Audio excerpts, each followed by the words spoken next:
ইতিহাসের সত্যান্বেষী। ওহে ভট্টাচ, আবার বাংলায় ফিরে এলুম, আর মালুম হচ্ছে যে বর্ষা দেবী লুকোচুরি খেলছেন। উজ্জয়িনীতে ফিরে ছাদে উঠে দেখি চারিদিকে রোদ, চোখ যেন ঝলসে যাচ্ছে। তারপর বিকেলে গঙ্গা স্নানে গেছি, সেই ঘাটে যেখানে তোমার সঙ্গে আমার প্রথম দেখা হয়েছিল। হঠাৎ ছায়া ঘনিয়ে এলো, কালো মেঘ চারিদিকে, দিনেই যেন এক আশ্চর্য আধার। হংসেশ্বরীর মন্দিরের চূড়ো যেন মেঘের মধ্যে ভাসছে, যেন কোনো এক গ্রহান্তরের যান। ভারী অদ্ভুত মানসিক ভাব। এই আধার, এই ছায়া ঘনিয়ে আসা, যাকে বাংলার এক কবি আবিষ্কার করেছিলেন আমস্টারডামের রিক্স মিউজিয়ামে রেমব্রান্টের নাইট ওয়াচের নৈশ প্রহরায়, আর লিখেছিলেন, যে আধার আলোর অধিক। যদিও আমার আইনি স্ত্রী অঙ্ক, কিন্তু উত্তর ৩০-এ আমি বুঝলুম যে সাহিত্য আর ইতিহাসের প্রতি আমার প্রচ্ছন্ন কিন্তু তীব্র অনুরাগ। অঙ্ক দেবী জীবনধারণের টঙ্কা দিয়ে বাঁচিয়ে রাখলেন, কিন্তু ইতিহাসের প্রতি জীবনভর অনুরাগ রইল। সেই নিয়ে এক মজার ঘটনা বলি। সে ৭২ সাল হবে। কেমব্রিজে গেছি এক সহকর্মীর বাড়িতে। বন্ধু অধ্যাপক, আর তার কাজ ছিল কম্পিউটার নিয়ে, আর তার সঙ্গে গেলুম এক সেমিনারে।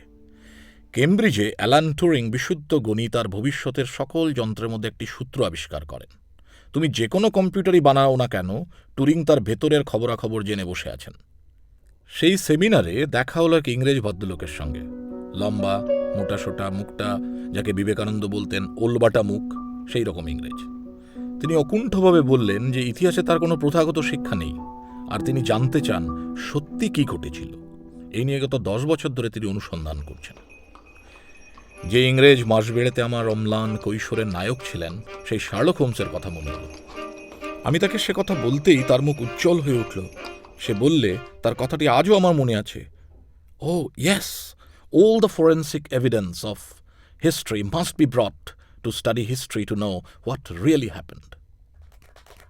আমি কৌতূহলে জিজ্ঞেস করলাম, এই কম্পিউটার সেমিনারে তার কি অনুসন্ধানের আছে? সে আমাকে ভালো শ্রোতা পেয়ে নিয়ে গেল কেভেন্ডিশ গবেষণাগারের ধারে পার্কে। সামনে ৮০০ বছরের পুরনো সবুজ ঘাসের গালিচা, ব্রিটিশ গ্রীষ্মের সূর্যালোকে উজ্জ্বল। কেম নদীতে ছেলেরা নৌকা চালাচ্ছে, বেশ ওলন্দাজ ছবির মতো লাগছে। সে উত্তেজিত হয়ে বললে, আপনি কি জার্মান এনিগমা কোড নিয়ে কিছু জানেন? এনিগমা কোড হচ্ছে সেই দুর্ভেদ্য সাংকেতিক লিপি যা জার্মান ওয়্যারম্যাখট বা যুদ্ধ বিভাগ ব্যবহার করত গোপন সামরিক খবরাখবর পাঠাতে।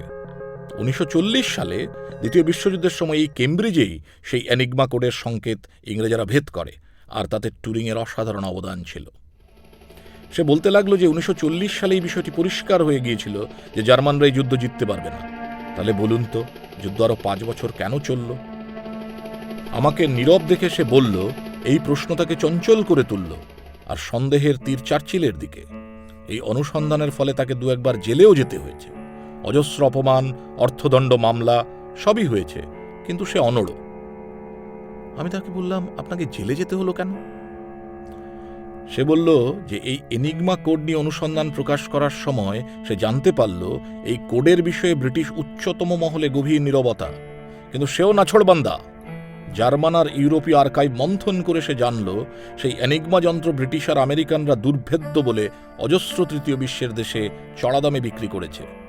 জাতীয় ব্যবসায়িক স্বার্থই এই নীরবতার কারণ। এই সত্য উদ্ঘাটনের জন্য তাকে ২ দিনের জন্য ব্রিটিশ জেলেও থাকতে হয়েছিল। আমি তার অনুসন্ধানের সাফল্য কামনা করে জিজ্ঞেস করলুম যে এখন তার কি কোনো অসুবিধে হচ্ছে? সে বলল, একটাই অসুবিধে, রাশিয়ার আর্কাইভ আমি দেখতে পাচ্ছি না। জানেন জানেন সেখানে কি মহামূল্যবান রত্ন লুকিয়ে আছে। ইস, একবার যদি আমি সেসব দেখতে পেতাম। ডায়েরি, ব্যক্তিগত চিঠিপত্র, আরো কত কিছু। সরকারি দস্তাবেজ জানেন তো, অনেক সময় আমাদের খবরের কাগজের মতো, সবই কন্ট্রোলড নিউজ। আসল খবর আছে বিজ্ঞাপনে। সেরকম ইতিহাসের ভেতরের খবর আছে সেসব কাগজে। ইতিহাসের গর্দবেরা, মানে বেশিরভাগ পেশাদার ঐতিহাসিকরা, ডায়েরি, ব্যক্তিগত চিঠিপত্রের খবর রাখেন না। আমি রাখি, আর এমন সব খবর পাই যা তারা জানেন না বা জানবেন না। আমার উপরে শত্রুতার এই হলো মূল কারণ। বুঝতে পারছে আজ, এই লোকটি সত্য পেয়েছে সে বলার অধিকার আমার নাই, সম্ভবত কারুরই নাই। কিন্তু যা সন্দেহাতীত তা এই যে সে একটি পবিত্র অনল হৃদয়ে পেয়েছে। এই নিষ্ঠার প্রতি আমার প্রণাম।